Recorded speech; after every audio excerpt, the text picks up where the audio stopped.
Vamos lá, vou embarcar a Giliane Furno. Boa noite, Liane. Boa noite, Sara. Boa noite a todos e todas. Uma alegria reencontrá-los.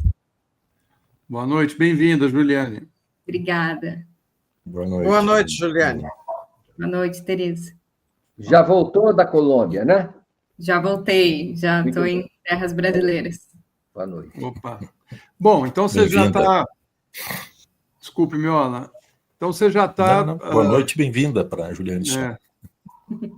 Então você já está bem informada a respeito de tudo que está ocorrendo contra o nosso país, né? Amanhã o presidente Lula promete mostrar aí a ajuda que o governo vai dar para as empresas que foram prejudicadas com esse tarifaço do Trump, né?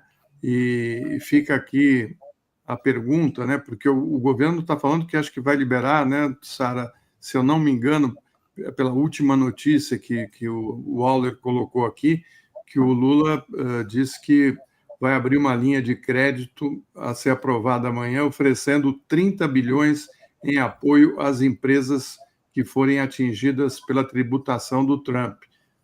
Existe aí, então, através até do BNDES, a abertura de linhas de crédito especiais com compromisso das empresas de não demitirem durante um certo período.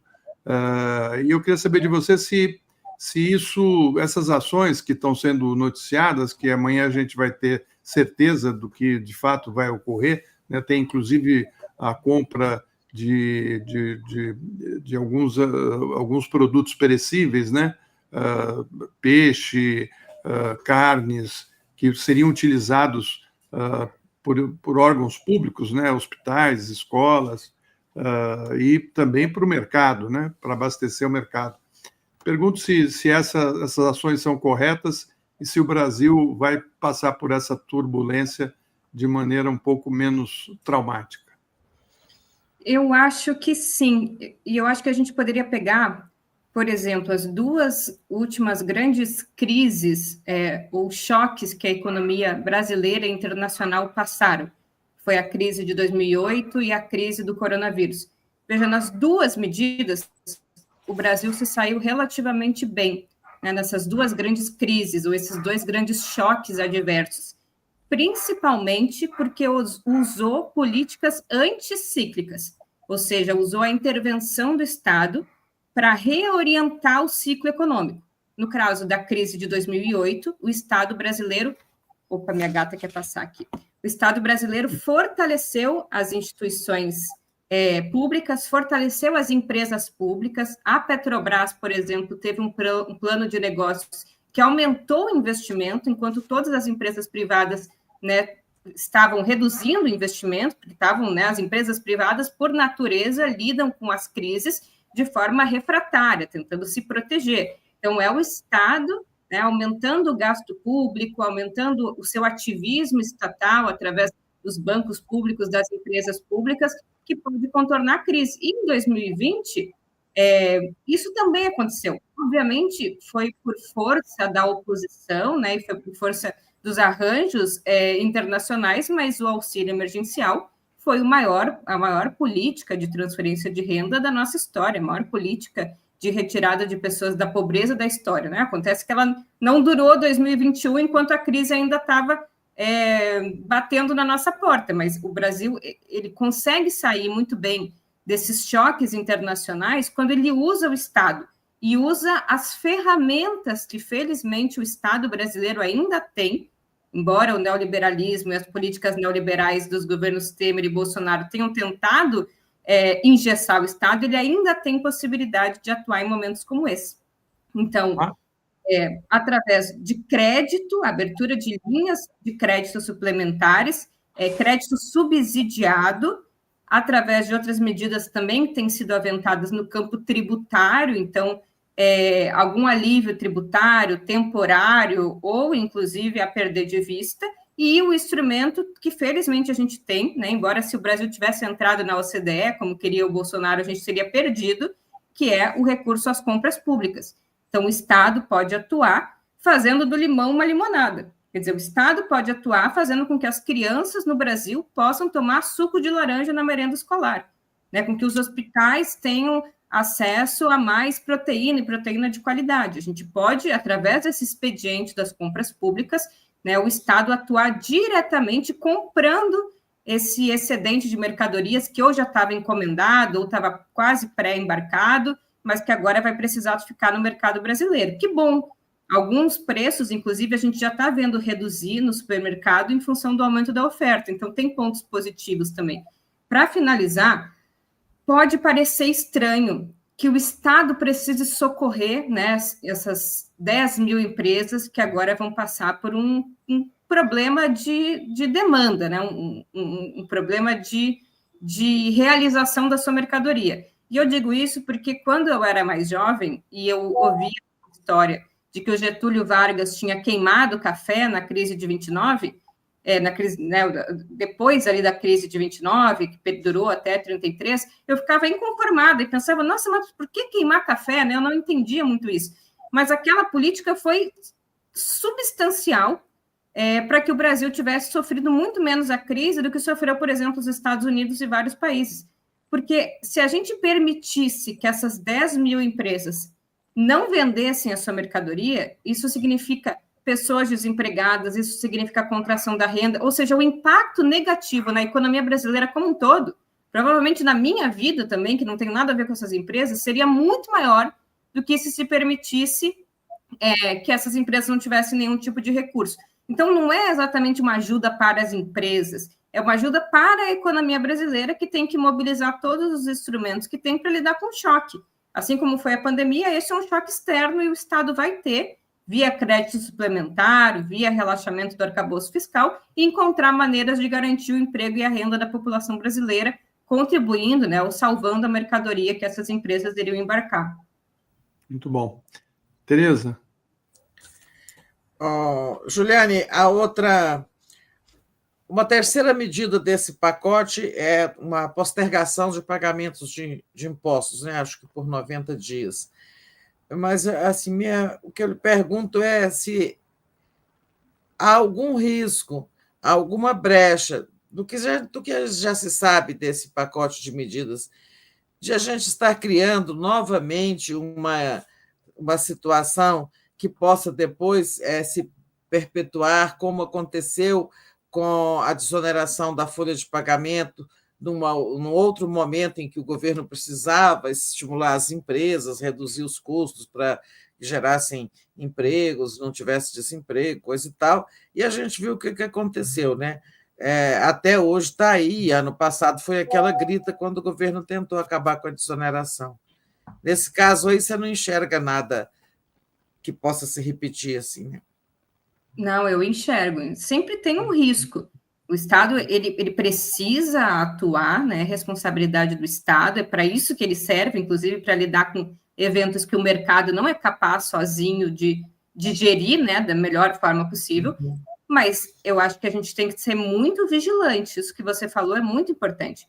A desoneração da folha de pagamento também veio como uma medida emergencial num período de crise, né, como uma série de outras políticas de desoneração tributária que foram ampliadas, né, ou criadas ou ampliadas ali em 2011, 2012, e que levaram a um problema fiscal real, né? Muito se fala na mídia tradicional que o problema da crise fiscal, do déficit fiscal que o Brasil passou a ter a partir de 2014, era por excesso de gastos, né? A farra do gasto público, corrupção, Bolsa Família, não teve nada disso.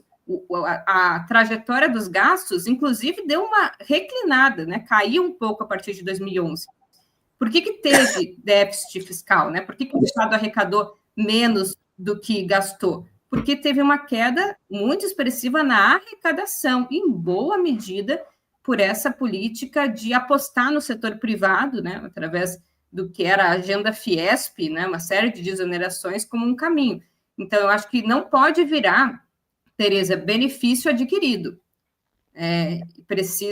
Acho que a gente precisa estar vigilante, o governo também, de que além de ter contrapartida, que é diferente das políticas de 2011, 2012, que não tinham claramente contrapartida na proteção do emprego, então precisa ter contrapartida e precisa ter temporalidade. Isso precisa terminar tão logo a diplomacia brasileira, o governo brasileiro, ou mesmo essas mesmas empresas conseguem diversificar os seus mercados e abrir novos canais de exportação. Acho que você tocou num ponto muito importante.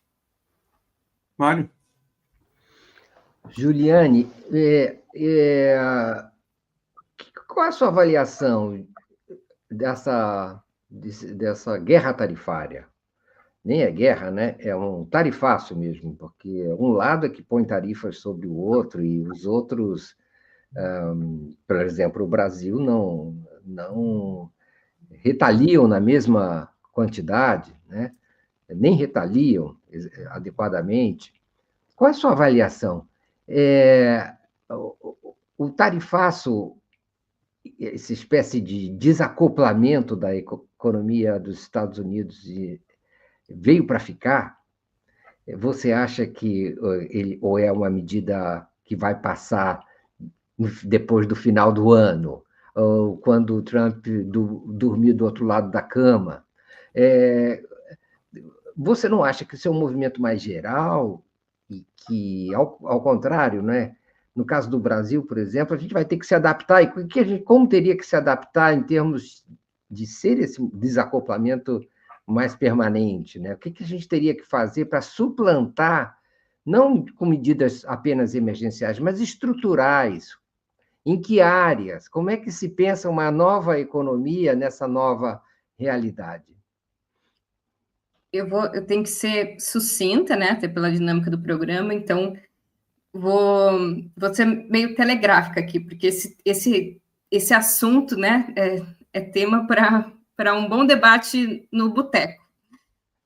Veja, há uma crise da sociedade que emergiu no pós-Segunda Guerra Mundial, que é meio paradoxal, porque a sociedade que foi erigida no pós-Segunda Guerra era a sociedade que construiu o caminho para a edificação do imperialismo estadunidense ou a sua consolidação. Foi o sistema dólar, foram as taxas de câmbio fixas no dólar, foram as instituições multilaterais, como é o FMI, o GATT, o Banco Mundial, no caso do FMI, que os Estados Unidos têm o poder de veto. Mas nesse sistema erigido pós-Segunda Guerra, que deu sustentação aos Estados Unidos, à internacionalização da grande empresa americana, com essas regras do jogo, a China estava ganhando. A China estava mostrando capacidade de, no curto prazo, pensando, né, em termos mais gerais, daqui a 50, 60 anos, a China passaria a economia norte-americana, inclusive pela taxa de câmbio oficial.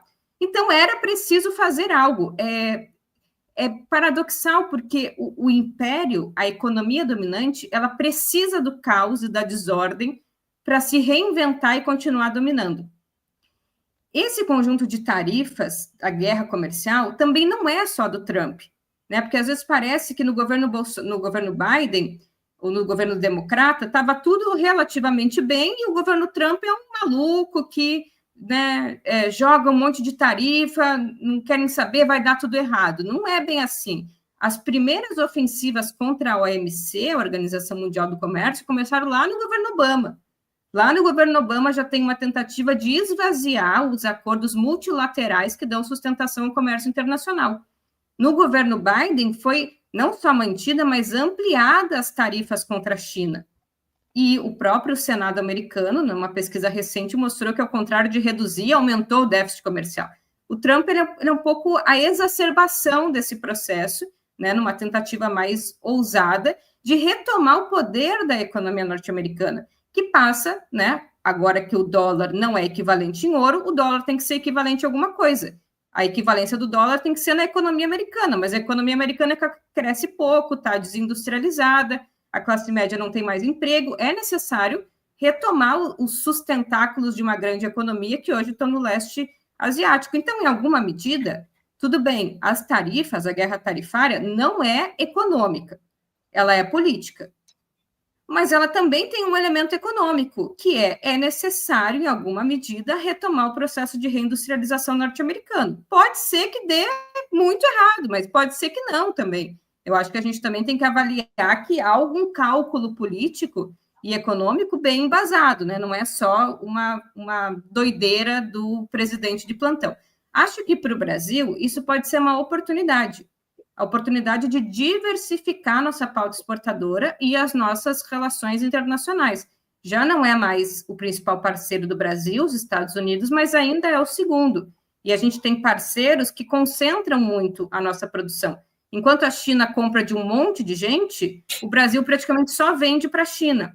E, em segundo lugar, só vende para os Estados Unidos. É importante diversificar, e é importante diversificar a pauta de exportação, porque quem produz e exporta minério, matéria-prima, está sempre sujeito ao ciclo econômico, ao ciclo dos preços internacionais que são ditados desde fora, né? Então, acho que essa é a oportunidade de ter mais parcerias comerciais no sul global, que envolvam transferência tecnológica, que envolvam moedas locais, que envolva a possibilidade de intercâmbios, e menos essa relação que a gente se constituiu historicamente, uma relação de participante do mercado internacional a partir só da venda de produtos primários. Não é para o curto prazo, mas eu acho que isso tem que voltar a entrar na agenda. Não dá para uma economia como a brasileira ser tão suscetível e tão vulnerável a uma ação unilateral de um país, como são as tarifas que estão sendo aplicadas no Brasil. É necessário diversificar a pauta de exportação e os parceiros comerciais. Viola. Não, de fato, esse processo está evidenciando as contradições do nosso modelo, né, agroexportador, né, Juliane? Isso é muito, muito claro. Agora, deixa-me te perguntar, da última vez que estivesse aqui conosco, né, tu entendeste que o Trump, ele na verdade, não é uma anomalia, ele é uma resposta do establishment estadunidense em busca de uma recuperação, né, de uma hegemonia em declínio, né, evitar que os Estados Unidos, de fato, percam, né, a sua primazia enquanto uma grande força imperial que exerce, né, um poder unipolar no mundo.